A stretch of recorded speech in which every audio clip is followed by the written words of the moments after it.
ఇంగ్లాండ్తో జరిగిన మూడో మ్యాచ్లో భారత్ 125 పరుగుల తేడాతో ఓడిపోయి పరుగుల పరంగా తమ అతిపెద్ద పరాజయాన్ని చవిచూసింది.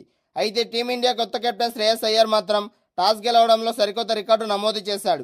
భారత్ క్రికెట్ చరిత్రలో ఎన్నడూ లేని విధంగా సరికొత్త రికార్డు నమోదైంది.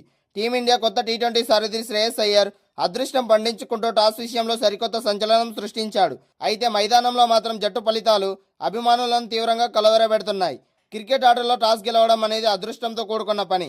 అలాంటిది కెప్టెన్గా బాధ్యతలు చేపట్టిన నాటి నుంచి వరుసగా 5 మ్యాచ్ల్లో టాస్ గెలిచి భారత క్రికెట్ చరిత్రలోనే ఈ ఘనత సాధించిన తొలి పురుషుల జట్టు కెప్టెన్గా శ్రేయస్ అయ్యర్ అరుదైన రికార్డు తన పేరిట లెక్కించుకున్నాడు. భారత క్రికెట్ నియంత్రణ మండలి గత నెలలో సూర్యకుమార్ యాదవ్ స్థానంలో శ్రేయస్ అయ్యర్ను టీ20 జట్టు కొత్త కెప్టెన్గా ప్రకటించింది. బాధ్యతలు చేపట్టిన వెంటనే ఐర్లాండ్, ఇంగ్లాండ్ పర్యటనకు అయ్యర్ నాయకత్వం వహిస్తున్నారు. ఈ క్రమంలో ఐర్లాండ్తో జరిగిన 2 మ్యాచ్ల్లోనూ, ప్రస్తుతం ఇంగ్లాండ్తో జరుగుతున్న 3 మ్యాచ్ల్లోనూ ఇలా వరుసగా 5 వన్డేలు లేదా టీ20 మ్యాచ్ల్లో టాస్ గెలిచిన ఏకైక భారతీయ కెప్టెన్గా 31 ఏళ్ల అయ్యర్ సరికొత్త చరిత్ర సృష్టించారు. ఇంగ్లాండ్తో జరుగుతున్న 3వ టీ20 మ్యాచ్లోనూ టాస్ గెలిచిన అయ్యర్ మొదట ఫీల్డింగ్ ఎంచుకున్నాడు. ఈ అరుదైన టాస్ రికార్డు ఒకవైపు సంతోషాన్ని కలిగిస్తున్నా మరోవైపు జట్టు ప్రదర్శన మాత్రం అత్యంత నిరాశజనకంగా సాగుతోంది. టాస్ అదృష్టం పూర్తిగా కలిసినప్పటికీ శ్రేయస్ అయ్యర్ కెప్టెన్గా ఇప్పటి వరకు ఒక్క మ్యాచ్లో కూడా విజయం అందుకోలేకపోయాడు. ఐర్లాండ్ చేతిలో ఘోరంగా 2 మ్యాచ్ల్లో ఓడిపోయిన భారత్ ఇంగ్లాండ్లో జరిగిన మొదటి మ్యాచ్లో వర్షం కారణంగా రద్దవగా రెండో మ్యాచ్లో పరాజయం పాలైంది. భారత్ నిర్దేశించిన 190 పరుగుల భారీ లక్ష్యాన్ని ఇంగ్లాండ్ బ్యాటర్లు చాలా సులువుగా ఛేదించారు. వరుస ఓటములతో ఒత్తిడిలో ఉన్న భారత్ 3వ టీ20 మ్యాచ్ కోసం జట్టులో కీలక మార్పులు చేసింది. గత మ్యాచ్లో ఆఖరి ఓవర్లో ఏకంగా 29 పరుగులు సమర్పించుకున్న ఓటమికి కారణమైన స్పిన్నర్ రవి బిష్ణోయిపై వేటు పడింది. అతని స్థానంలో వేగంగా బౌలింగ్ చేయగల యువ పేసర్ ప్రిన్స్ యాదవ్ను తుది జట్టులోకి తీసుకున్నారు. భవిష్యత్తును దృష్టిలో ఉంచుకుని ఈ యువ బౌలర్కు అవకాశం కల్పించినట్లు కెప్టెన్ స్పష్టం చేశారు. టాస్ విషయంలో అదృష్టం తలుపులు తడుతున్నా దానిని విజయాలుగా మలుచుకోవడంలో టీమిండియా తడబడుతోంది. ఈ క్రమంలో 3వ టీ20 మ్యాచ్లను భారత్ ఓడిపోవడంతో వరుసగా 5 టీ20 మ్యాచ్ల్లో ఒక్క విజయం కూడా సాధించిన జట్టుగా మరో చెత్త రికార్డును మూటగట్టుకుంది. ఈ మ్యాచ్లో ఇంగ్లాండ్ 125 పరుగుల తేడాతో భారత్ను ఓడించింది. టీ20 క్రికెట్లో భారత్కు ఇదే అతిపెద్ద ఓటమిగా నిలిచింది.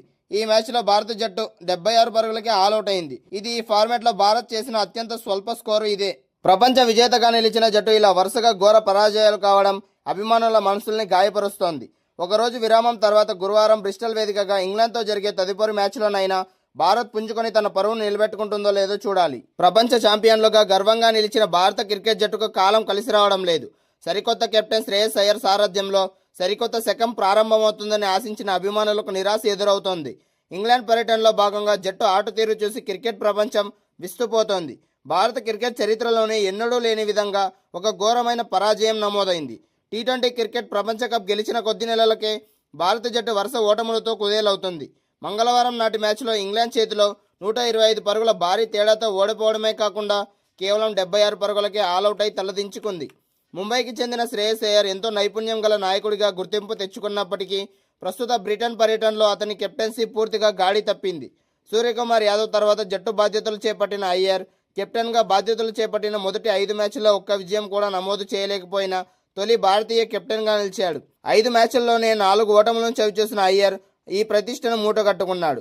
గతంలో విరాట్ కోహ్లీ 4 ఓటములను చూడడానికి 9 మ్యాచ్లు పట్టగా మహేంద్ర సింగ్ ధోనికి 12 మ్యాచ్లు పట్టింది. అయ్యర్ బ్యాటింగ్లో రాణిస్తున్నప్పటికీ నాయకుడిగా జట్టును నడిపించడంలో విఫలమవుతున్నాడు. గతంలో మాంచెస్టర్ మ్యాచ్ ఓటమికి రవి బిష్ణోయిని బలుపశును చేస్తూ అయ్యర్ మాట్లాడిన మాట తీరుపై కూడా తీవ్ర విమర్శలు ఎదుర్కొన్నాడు. నాటింగ్హామ్లోని మైదానంలో ఇంగ్లాండ్ జట్టు భారత బౌలర్లపై నిర్దాక్ష్యంగా విరుచుకుపడింది. మొదట బ్యాటింగ్ చేసిన ఇంగ్లాండ్ 200 పరుగుల భారీ స్కోర్ సాధించింది. ఫిల్సాల్ 70 పరుగులతో మెరుపు దాడి చేయగా శామ్ కరన్ ఆఖర్లో 41 పరుగులతో రెచ్చిపోయాడు. భారీ లక్ష్యంతో బరిలోకి దిగిన భారత్కు ఆరంభంలోనే గట్టి షాక్లు తగిలాయి. వైభవ్ సూర్యవంశీ, అభిషేక్ శర్మ సిక్సర్లతో మెరిపించినా ఎక్కువసేపు నిలబడలేకపోయారు. జోష్ టంగ్, జోఫ్రా ఆర్చర్ల పదునైన బౌలింగ్కు భారత బ్యాటర్లు చేతులెత్తేశారు. క్రికెట్ చరిత్రలోనే మొదటిసారిగా భారత్ పవర్ ప్లేలో 5 వికెట్లు కోల్పోయి తీవ్ర ఒత్తిడిలో పడింది. మిడిల్ ఆర్డర్, లోయర్ ఆర్డర్ పూర్తిగా విఫలం కావడంతో కేవలం 76 పరుగులకే భారత్ ఇన్నింగ్స్ ముగిసింది. ఇంగ్లాండ్ బౌలర్లలో టంగ్ 4 వికెట్లు తీయగా 3 వికెట్లు తీసిన ఆర్చర్కు player of the match award దక్కింది. ఈ 5 మ్యాచ్ల సిరీస్లో భారత్ ఇప్పటికే 0-2తో వెనుకబడి ఉంది. దీనివల్ల సిరీస్ గెలిచే అవకాశం పూర్తిగా చేజారిపోయింది. ఇప్పుడు ప్రధాన కోచ్ గౌతమ్ గంభీర్, కెప్టెన్ శ్రేయస్ అయ్యర్ తమ వ్యూహాలను పూర్తిగా మార్చుకోవాల్సిన అవసరం ఎంతైనా ఉంది. భవిష్యత్తులో రాబోయే జింబాబ్వే పర్యటన, ఆసియా క్రీడల అయ్యర్ కెప్టెన్సీ అగ్ని పరీక్షగా మారింది.